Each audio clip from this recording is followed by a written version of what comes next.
Hello' everyone, আজি ভিডিঅ'টো আৰম্ভ কৰিছোঁ নামঘৰৰ পৰা। আমাৰ নামঘৰত যিহেতু দুদিনীয়া কাৰ্যসূচীৰে ভাওনা আছে, সেয়ে আজি ভাওনাৰ প্ৰথম দিন। ভাওনা চাবলৈ আহিছোঁ ঘৰলৈ। বহুত দিনৰ মূৰত ভাওনা চোৱাই নাই কাটবি। আজি ভাওনা চাবৰ কাৰণে কিবা ক'বা? আমি আজি ভাওনা চাবলৈ আহিছোঁ ঘৰত বহুত দিনৰ মূৰত।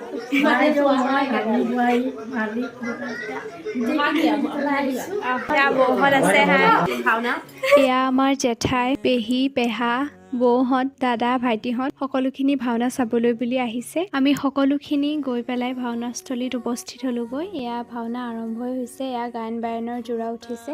আজি ভাওনাৰ নাটভাগ হৈছে ৰামকৃষ্ণৰ শিশুলীলা পলমবাসুৰ বধ। এয়া সূত্ৰধাৰ ওলাল আৰু তাৰপিছতে এটা এটাকৈ ভাৱৰীয়াই প্ৰৱেশ কৰিলে। আমি সকলোখিনি চালোঁ আৰু আপোনালোককো কিছু অংশ ভিডিঅ'ৰ যোগেদি দেখুৱালোঁ। আজিৰ ভিডিঅ'টো ইমানেই। Bye bye.